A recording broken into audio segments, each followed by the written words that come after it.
Todos por haber aceptado esta invitación a participar en nuestra novena Caminata por la Paz. Hago una introducción. Nos encontramos aquí porque queremos manifestar públicamente el deseo que tenemos de construir la paz, de gritar nuestro profundo anhelo de paz. Necesitamos la paz y no queremos quedarnos con los brazos cruzados. No queremos quedar mirando cómo la violencia, la inseguridad, la corrupción, la impunidad, la trata de personas, el derecho de piso, el narcotráfico, las extorsiones, la cultura de la muerte, nos siguen destruyendo en esta sociedad que está en descomposición. Nosotros no queremos ser indiferentes. Estamos aquí para manifestar ese interés por nuestros hermanos mexicanos y nuestros hermanos morelenses. Nos interpela el dolor y la angustia, la incertidumbre y el miedo de tantas y tantas personas. Nos preocupa además que de la indignación y el coraje natural brote en el corazón de muchos hermanos mayor rabia, odio y rencor, deseo de venganza y de justicia. Nos duele la corrupción omnipresente, nos duele la impunidad, nos duele ver cómo vamos perdiendo el valor a la vida, tanto propia como la del otro. Necesitamos decir con dolor que hay disimulo y tolerancia con el delito por parte de aquellas autoridades responsables de la procuración, impartición y ejecución de la justicia. Esto tiene como efecto la impunidad reinante, las deficiencias en la administración de justicia, por incapacidad, irresponsabilidad o corrupción. Se ha hecho evidente la infiltración y el dominio de la delincuencia organizada en instituciones y en territorios de nuestro país. Esa violencia nos debe unir y fortalecer. Tiene que ser un aguijón espiritual para despertar las conciencias de todos y darnos cuenta de la necesidad del otro como comunidad, como fuerza de un pueblo unido ante la hecatombe de las violencias. No debemos tener miedo. Hemos de manifestar nuestro deseo y oración profética de esa paz. Y siguiendo el esquema tradicional de ver, juzgar y actuar, vamos a continuar esta reflexión. Ver cuál es la realidad que tenemos. La realidad social, la dinámica social de México está marcada por una palabra: descomposición. Creo que no hemos tocado todavía a fondo, pero los fenómenos y tendencias son claras y documentadas en estudios y análisis serios nacionales y extranjeros. La descomposición se va extendiendo en forma silenciosa, aunque a veces lo hace por eventos fuertes que convulsionan a toda la sociedad sin que las autoridades correspondientes tomen acuse de recibo. ¿Cuáles son las causas de esta descomposición social? Completamente resumidas, podemos pensar en esto. Primero, la educación pública en este periodo está francamente descuidada y manipulada. ¿Por qué descuidada? Por colocar a personas sin preparación, sin capacidad, ni trayectoria al frente de instituciones de educación básica y media. ¿Por qué manipulada? Por la orientación que le están dando hacia viejas ideologías marxistas de los años 70, además de la difusión de la ideología de género. También por los múltiples programas sociales de combate a la pobreza, que hoy están atacando el principio de subsidiariedad, dado que se entrega dinero en forma directa con un efecto clientelista a las personas de tercera edad, mujeres, madres solteras, jóvenes estudiando sin trabajo y a otros muchos, incentivando un gran desinterés por trabajar y convertirse en responsables de su propio desarrollo. La población mexicana está asistiendo a una destrucción del tejido social, a una pérdida de confianza entre ciudadanos por la polarización ideológica política. Esta polarización está dividiendo familias, grupos y comunidades. Y esto es muy delicado y muy triste, porque se deja de lado la objetividad y se pasa a la discusión, al insulto y a la agresión. Cuarto, la pobreza en México ha crecido en el aspecto económico, en la atención médica y en los servicios de una vida digna, sumándose a este desastre una enorme cantidad de migrantes que se arriesgan por conseguir el sueño americano sin éxito.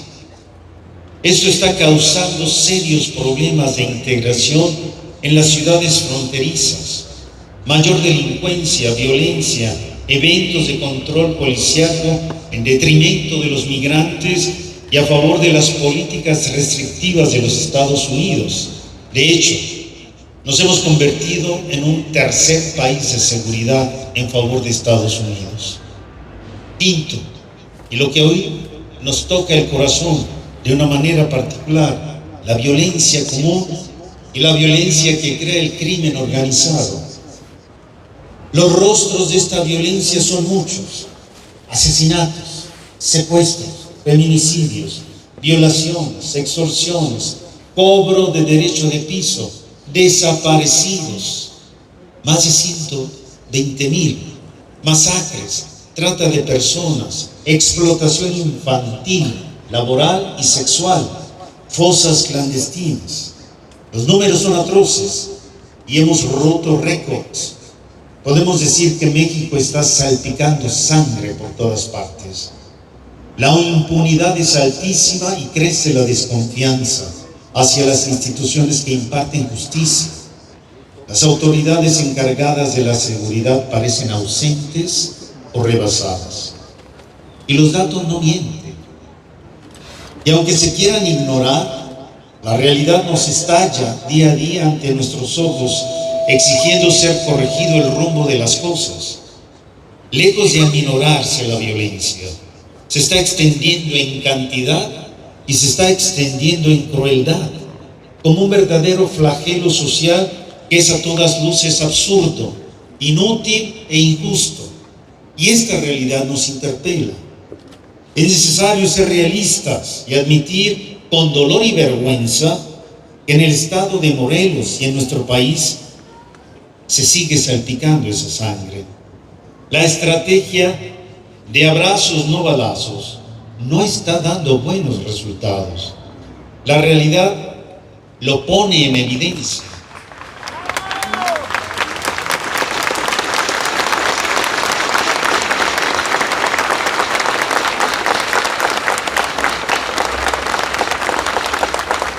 El año pasado, 2022, México tuvo un triste y vergonzoso primado.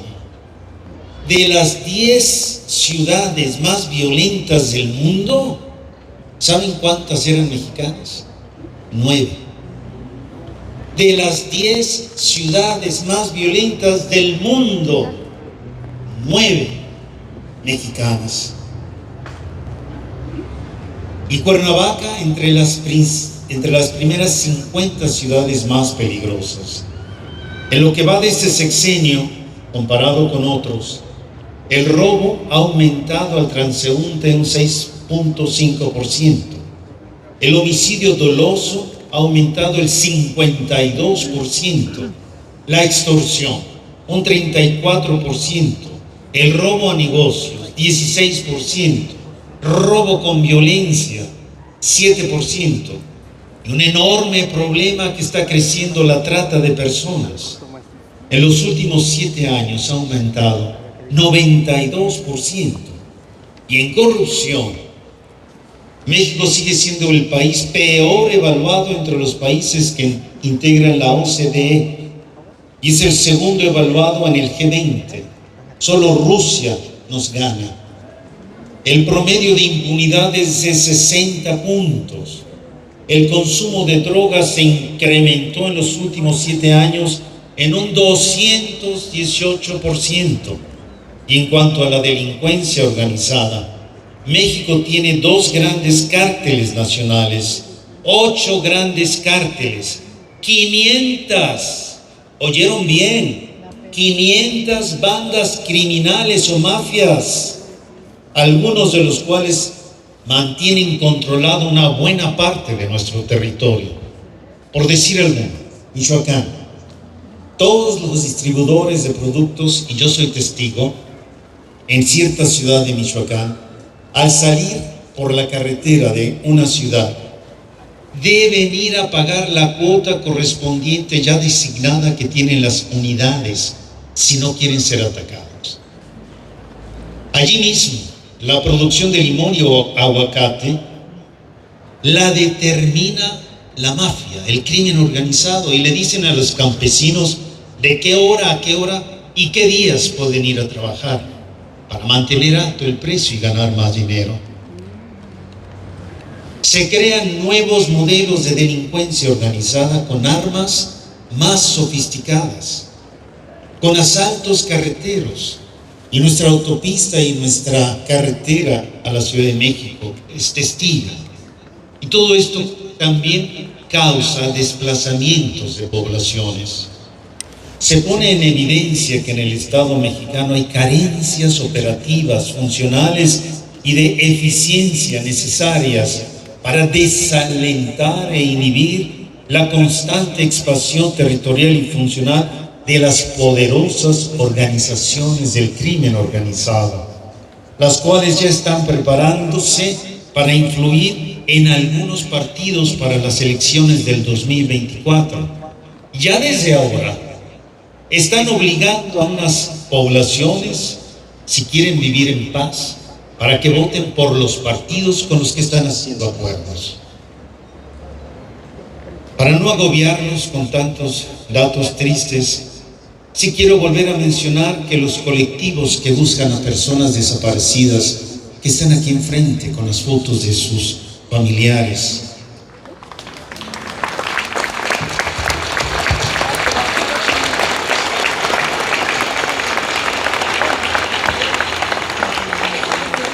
no encuentran en México y en Morelos el apoyo necesario, sin el cual no pueden avanzar con celeridad y certeza. Yo debo decir a voz en cuello que veo un Morelos herido, con hambre, con sed de justicia, con miedo, ofendido y burlado por aquellos que deberían encargarse de su seguridad y de la impartición de justicia. Nos duele igualmente una cierta miopía en reconocer nuestra descomposición social y los gravísimos problemas que nos aquejan. Nos hacen falta más autoridades que amen a México y a Morelos, que los sirvan con amor y responsabilidad. Como dice el Papa Francisco, necesitamos servidores públicos con un corazón más grande y bolsillos más pequeños.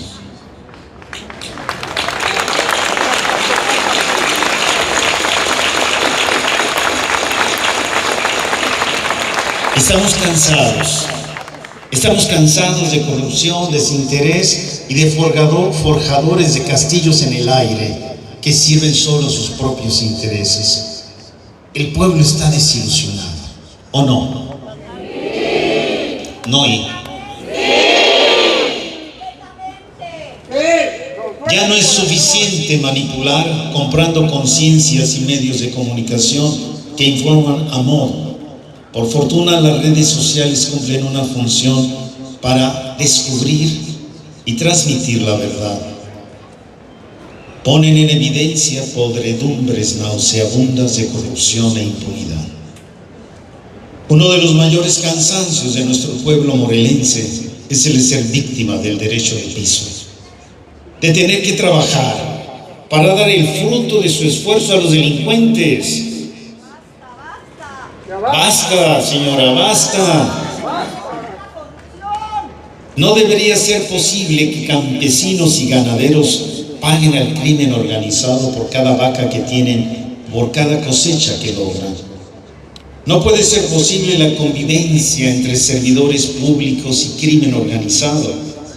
¿Cuánto frena el desarrollo para aquellos pequeños comerciantes, dueños de tortillerías, de abarrotes, ferreterías, panaderías, como lo acabamos de ver ahora en el camino, y de tantos pequeños comercios, como el expendedor o la señora que vende periódicos, o la señora que vende tacos en la esquina, que ellos también tienen que pagar ese derecho de piso?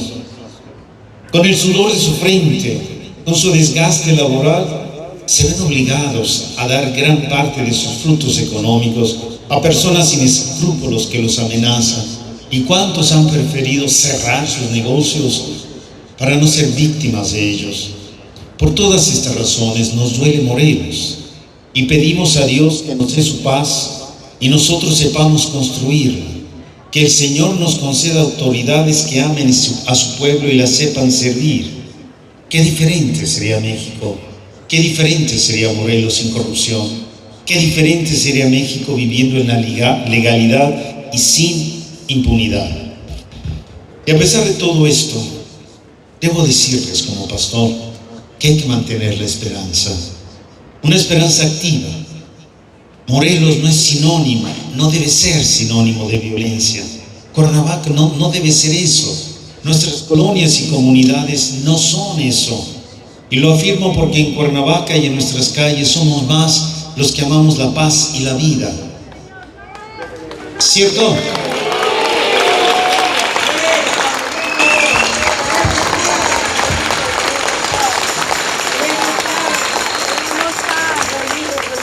Este ha sido una afirmación de lo que es sintéticamente nuestra realidad. Segundo paso, juzgar. Los obispos de México hemos dicho: basta ya, no queremos más sangre, no queremos más muertes, no queremos más desaparecidos, no queremos más dolor ni más vergüenza. Compartimos como mexicanos, dicen los obispos, decimos, el sufrimiento y la pena de las familias cuyos hijos están muertos o están desaparecidos, que son miles y miles de víctimas. Nos unimos al clamor generalizado por un México en el que la verdad y la justicia provoquen una profunda transformación del orden institucional, judicial y político, que asegure que jamás hechos como estos se prolonguen o se multipliquen, porque no aguanta más nuestro país. Ningún Estado puede sobrevivir donde no se castigan los delitos, donde se han corrompido las instituciones de justicia y no existen los medios para procurar la aplicación de la ley. Eso es lo que dicen los obispos. Y hacemos una referencia a lo que dice Jesús: mi paz les dejo, mi paz les doy. En un modo esquemático, aquello que puede iluminar y consolidar la paz que nuestro Maestro ya nos dejó. En primer lugar, debo decir que el antídoto para el miedo y la violencia es la cultura de la paz. La palabra de Dios consignada en las Escrituras nos abre horizontes de vida y de plenitud. La presencia de Jesús traspasa las fronteras creadas por las personas, abre las puertas, cruza las paredes y toca el corazón de los apóstoles con el reiterado saludo de paz. Ese acercamiento de Jesús quiere decir que es posible una nueva forma de vida sin los temores que nos petrifican. Es posible cruzar las barreras humanas que nos separan y darle cuerpo a nuestra voz para construir una mejor sociedad. La violencia del ser humano no está en sus genes, está en su ambiente y en la cultura que ha creado. La violencia no es innata, se aprende a lo largo de la vida. Existe la violencia estructural y cultural que sirven de soporte a la violencia directa. Dice nuestro Maestro y Señor: bienaventurados los que construyen la paz. Un país vive en paz no cuando tiene un gran ejército que infunde temor o una policía que reprime por la fuerza, sino cuando en él se trabaja por dar a cada persona el goce de sus derechos humanos.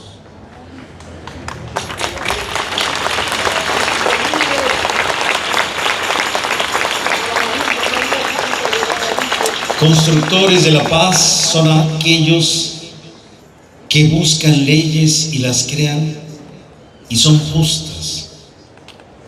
Y hay quienes las cumplen, quienes buscan el bienestar del empleado más que aumentar el capital a como dé lugar, con salarios justos y dignos, quienes viven su profesión como un servicio y no como un medio de obtener ganancias. Lo hemos recalcado en un encuentro que tuvimos en un foro entre obispos y empresarios. ¿Cómo se pierde la paz? ¿Por qué la hemos perdido? Una sociedad está en guerra cuando los intereses de unos cuantos prevalecen sobre el bien común. La paz es algo más que la tranquilidad en el orden. Se puede vivir en un ambiente de guerra y sin embargo tener paz. La paz nace de una actitud interior. La paz se inicia en el corazón de cada uno de nosotros. Y la Iglesia siempre ha invitado y siempre ha tratado de despertar la conciencia que la paz se crea y se fomenta en la familia.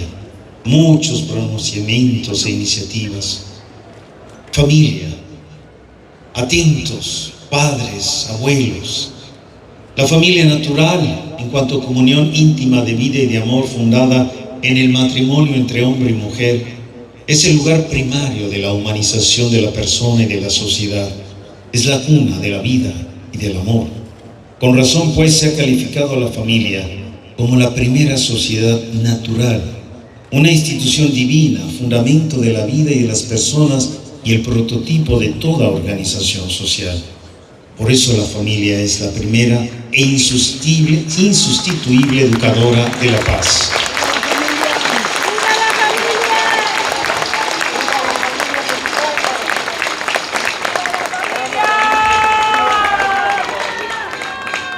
La familia es también fundamento de la sociedad porque permite tener experiencias determinantes de paz.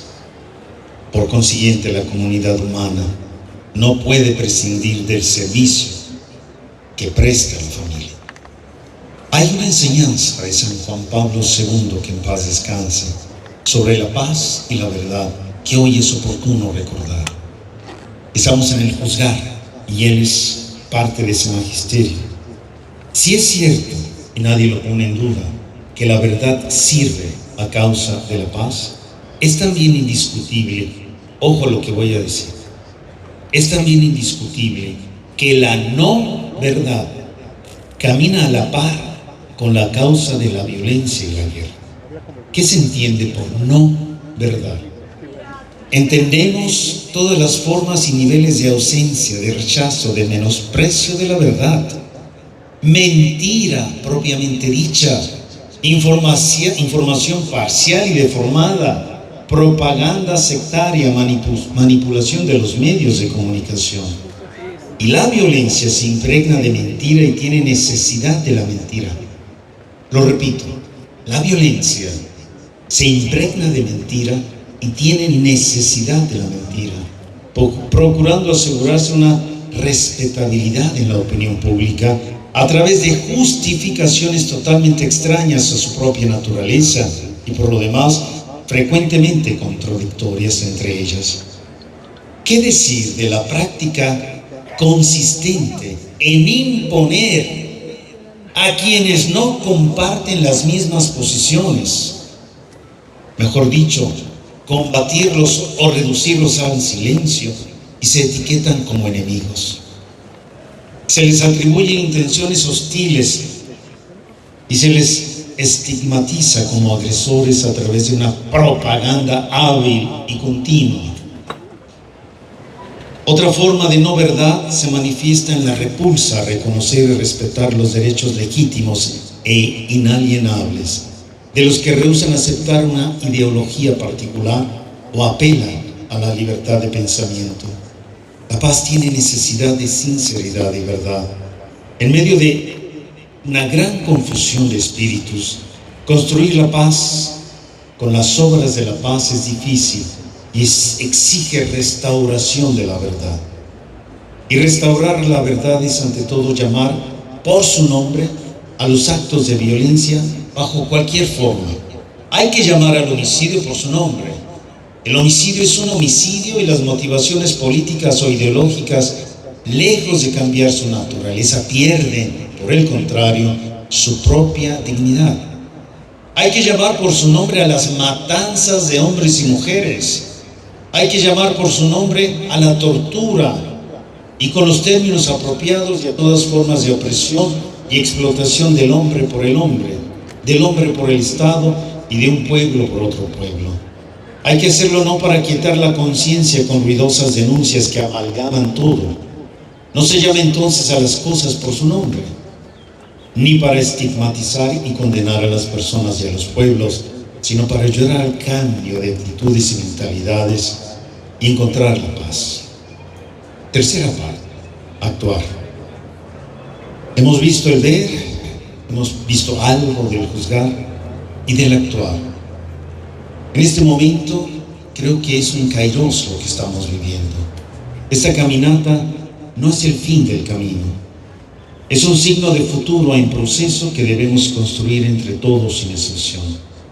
No podemos cargar todo el peso de las responsabilidades a una sola persona ni a una sola institución. Somos una nación y debemos enfrentar todos con verdad las dificultades. Por tanto, como ciudadanos, como instituciones, nos toca asumir las responsabilidades que nos competen para mejorar la realidad que estamos viviendo. Hijos, hijas, somos parte de la solución, no del problema.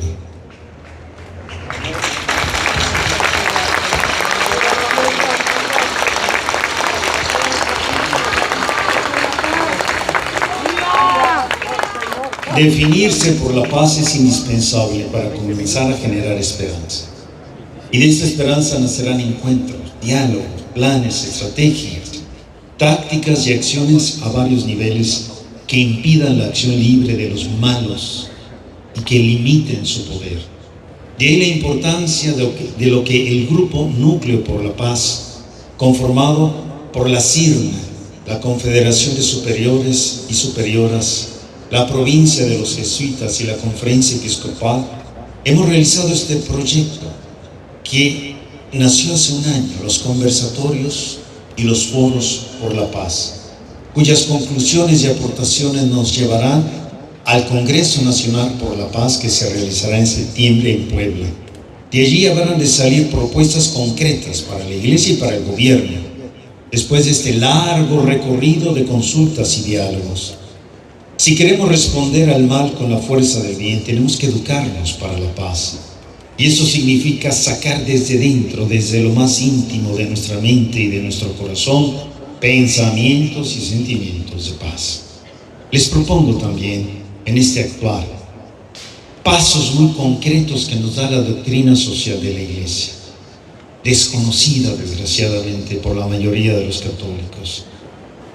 ¿De dónde nos podemos inspirar para mejorar las cosas? La Iglesia, sin ánimo de querer dirigir lo que le corresponde a la sociedad civil, sin ánimo de alcanzar posiciones de poder, con absoluto desinterés por lograr privilegios, pero con responsabilidad ofrece principios de reflexión, criterios de juicio sobre la realidad y las líneas genéricas de acción. Les propongo 4 ideas, que son aquellas que vienen de la doctrina social de la Iglesia. Primera, la Iglesia ve favorablemente la verdadera democracia, aquella que es posible solamente en un Estado de derecho y sobre la base de una recta concepción de la persona humana. Segundo, la Iglesia aboga por los más pobres, a pesar de que se diga lo contrario, que la Iglesia no se interesa por los pobres. No es cierto. De hecho, para la Iglesia los pobres son una opción prioritaria, no excluyente ni exclusiva, que desde siempre ha hecho a imagen de Dios, que se ocupa principalmente y con predilección de la viuda, del huérfano, del forastero.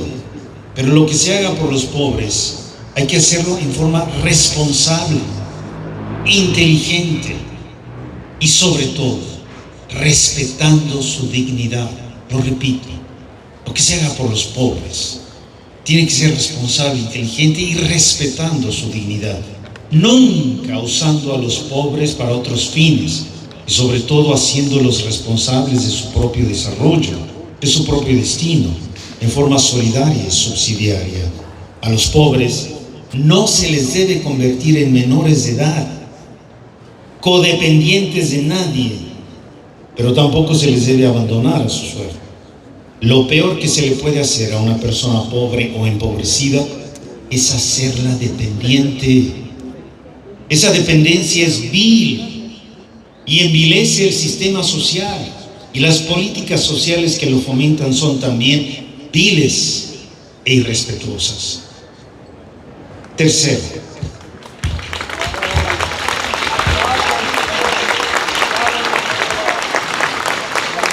la enseñanza del magisterio es clara de frente a los populismos de todos los signos. Lo ha dicho el Papa Francisco últimamente. El desprecio de los débiles puede esconderse en formas populistas solo para utilizarlos demagógicamente para sus fines, o en formas liberales al servicio de los intereses económicos de los poderosos. La Iglesia pide que desde ninguna trinchera, sea política, económica o religiosa, se use, se abuse, se pisotee la autoestima y dignidad de los pobres. Se les debe ofrecer oportunidades reales para salir adelante por medio de un trabajo honesto.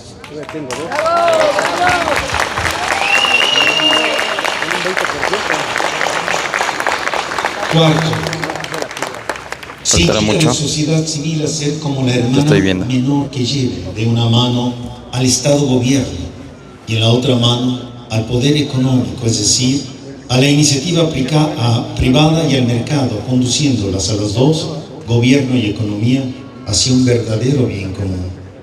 Hermanos, ¿saben qué nos hace falta? Unirnos. Unirnos. Hay muchas iniciativas, hay muchos deseos dispersos. Unámonos. Vale la pena. Unámonos en lo esencial, en lo importante, en lo trascendental, y muchas cosas cambiarán. Conclusión.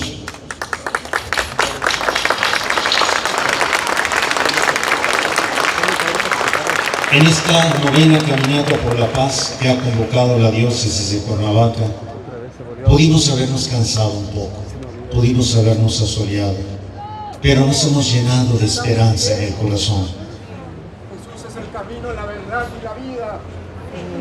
Les propongo una esperanza fincada en 5 certezas. Primera, que somos más los buenos que queremos la vida. Segundo, que somos hijos de un solo Padre y que podemos, si queremos, convivir como hermanos. Tercero, que el Espíritu Santo viene en nuestro auxilio, sobre todo en los momentos de mayor flaqueza y dificultad. 4, que Dios escucha nuestra oración por las autoridades. 5, que queremos conversión. Para eso oramos y le pedimos el Espíritu Santo al Señor para que nos ilumine. Y también como conclusión los invito a que hagamos la oración por la paz y luego nos retiremos invocando a María. Quienes lo sepan, lo decimos. Señor Jesús, tú eres nuestra paz. Mira nuestra patria dañada por la violencia y dispersa por el miedo y la inseguridad. Consuela el dolor de quienes sufren. Da cierto a las decisiones de quienes nos gobiernan. Toca el corazón de quienes olvidan que somos hermanos y provocan sufrimiento y muerte. Darles el don de la conversión. Protege a las familias, a nuestros niños, adolescentes, jóvenes, a nuestros pueblos y comunidades. Que como discípulos misioneros tuyos, ciudadanos responsables, sepamos ser promotores de justicia y de paz, para que en ti nuestro pueblo tenga vida digna. Amén. María, Reina de la Paz, y invocamos la presencia, la protección y la intercesión de nuestra Madre Santísima. Dios te salve María, llena eres de gracia, el Señor es contigo. Bendita eres entre todas las mujeres, y bendito el fruto de tu vientre, Jesús. Santa María, Madre de Dios, ruega por nosotros pecadores, ahora y en la hora de nuestra muerte. ¿Cómo se siente su corazón? Va, lo apago ya. Eso. ¿Saben qué? Yo quisiera que agradezcamos en modo particular a todos nuestros sacerdotes, a nuestros párrocos que han trabajado, y por ellos tenemos esta respuesta. Que Dios los pague, los ayude, los bendiga. El obispo está muy agradecido a sus padres. Que Dios les pague, los acompañe, los proteja. Y les vamos a entregar un signo y luego les doy la bendición. Vamos a entregar de manera pausada a cada uno de los sacerdotes en los lugares más violentos de nuestro estado. Parroquia Tepalcingo, Jesús Nazaret, Padre Martín Ortiz.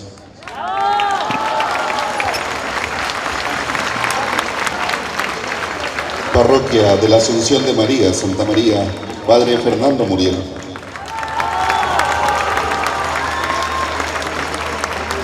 Parroquia de la Asunción de María, Temisco, Padre Antonio López.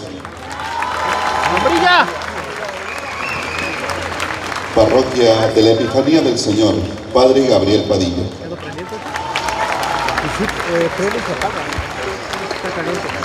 A su vez entregamos a cada uno de los sacerdotes todos estos signos que sean para comenzar estos procesos de paz parroquiales. Como unos 40 segundos, porque también ya está en cambio. Sí, tiene 7 años con esta madre. Ya, ahora sí quiero la gente como antes.